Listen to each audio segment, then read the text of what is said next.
Hey guys, welcome to Messy Mama Monday. I actually kind of forgot it was Monday and I forgot I was going to make a video.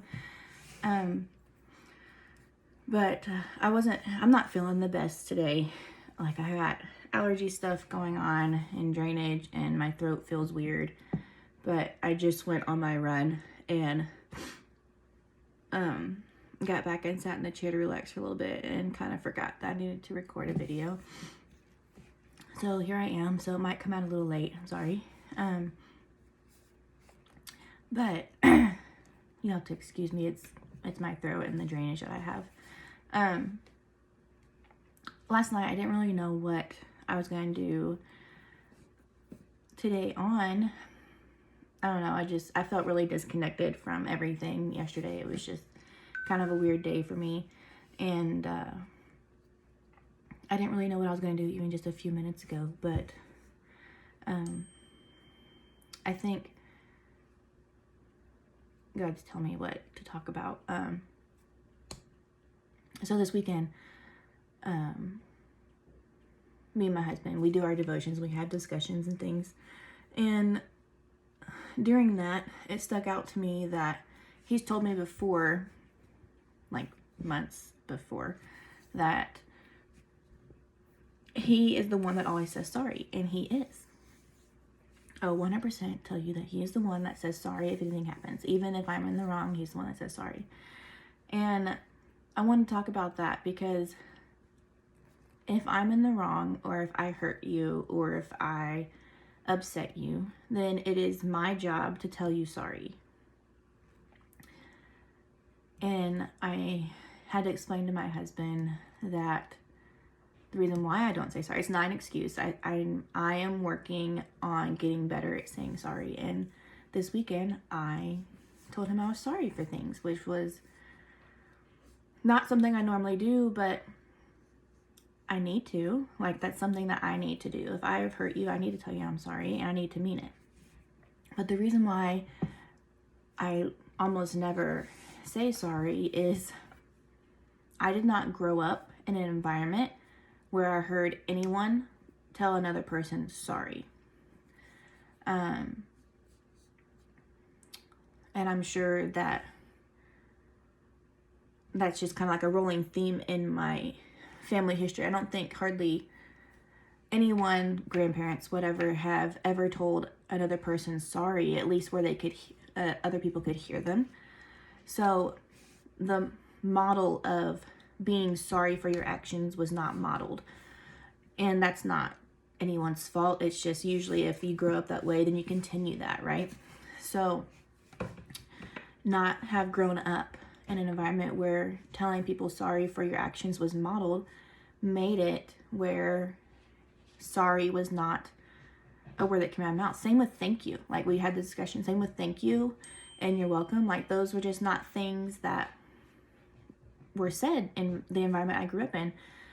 It's not necessarily bad, but those words, sorry, thank you, and you're welcome, are definitely words that people should know and should use in the right context.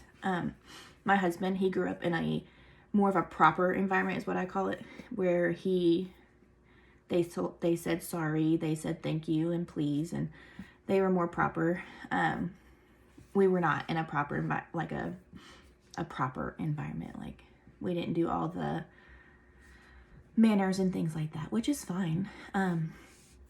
It's just when you put those two together, one spouse is expecting you to say these things because it's how they grew up, and then the other spouse, they might not even hear you when you say it. And that's happened before. My husband will say thank you and he'll be like, did you hear me? I'm like, oh yeah, you're welcome. So that's something that I've been having to work on in my life because I feel like I need to say those things, and I feel like I want my children to say those things. So if they do something wrong, I want them to apologize, and we do that. If they hurt their sibling, they're asked to apologize to them, and I want them to say thank you and please, and they do say thank you and please and yes ma'am and no ma'am, yes sir, no sir. They don't do yes ma'am, no ma'am, and sir all the time, but they do it when it counts. But yeah, like you can't Your marriage cannot thrive if you cannot apologize for things that you're in the wrong for. If every single fight or argument, one spouse is the one apologizing, then they're mainly doing it to end it. So that, because they know that you're not going to say anything. They know that you're not going to fess up to you being wrong. They know you're not going to fess up and say, I'm sorry, or anything like that to them. And if you think about it, most human beings, when something is done wrong to them, they expect you to apologize. And it's not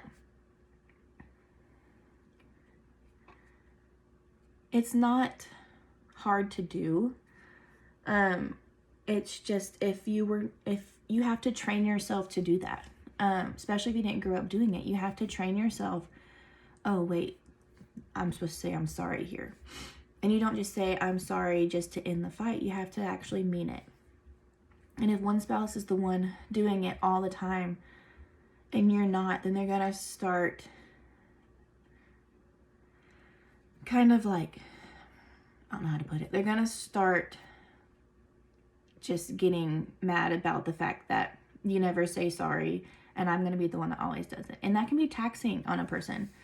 That can be really hard on them. It can drive them away from you. It can hurt your marriage bond. It can do all the things because no one spouse is the one that messes up all the time. No one is perfect. A marriage is two imperfect people coming together with Jesus in the middle. So we are not perfect. I'm not perfect. I mess up and I need to say I'm sorry when I mess up, and not just my husband saying I'm sorry to end the argument or whatever it is for. So yeah, I'm trying to work on that. I feel like I've gotten better, but there are still many instances in our marriage where I could say sorry more because there are things that I do that hurt him, and he has to tell me if it hurts him, or otherwise I'm not really gonna know. Like, even if I don't mean, like if I say something that doesn't come out right to him, if he doesn't tell me that it hurt him, then I don't know to apologize. So it's not just you apologizing for everything. You both have to come together. You have to communicate. Communication in marriage is a huge deal. If you don't communicate in your marriage, the other person does not know. Your husband does not just guess that you want him to do the dishes. Your husband does not guess that he said something at dinner and it kind of made you upset. Your husband cannot guess that his socks in the living room floor really aggravate you unless you communicate these things to him. If you don't communicate, then there's no way for the other person to know what to do. So I encourage you in your marriage to communicate and work on saying sorry if it's your fault. Recognize when you are at fault and when you need to apologize, and actually mean it. And if you haven't apologized in a really long time, maybe you could do that. Maybe you could write them a letter with a cute little gift or flowers. I've given my husband roses before and he really likes it, with a really cute note. He actually likes getting flowers. Your husband probably does too. He doesn't have to be the one that buys you flowers all the time. You could actually apologize in person, face to face, and that can be intimidating. It is for me. But when you do it, they will be grateful that you have. But yeah, that's really all I got today. And I just realized while I was doing this, I wear this shirt in a bunch of my videos. It's not the same day, I promise. This is January 2023. I've worn this shirt in the fall of 2022. This is actually my husband's shirt, and I wear it a lot because it's really big and I feel like I can just move around in it. And it's my favorite. It's really comfortable. And he wore it yesterday to church, so obviously I'm going to wear it today because it still smells like him and he's at work. But yeah, I encourage you to communicate and work on saying I'm sorry, because I'm going to be working on those things too. And we are on this journey together. And if you don't know where to start, just ask God. First, you ask God to forgive you for all the times that you have hurt your husband, your wife, your kids, close family members, and ask him to give you the strength to apologize.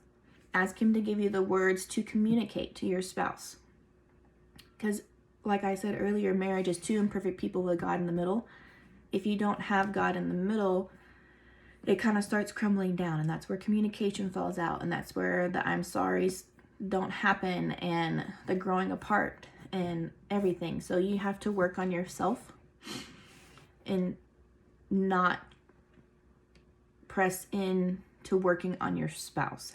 You have to work on yourself first and get your heart right and get God's help so that you can communicate with your husband, your wife, whoever it is. Because we can't do this alone. I'm not doing this alone. I'm doing this with God.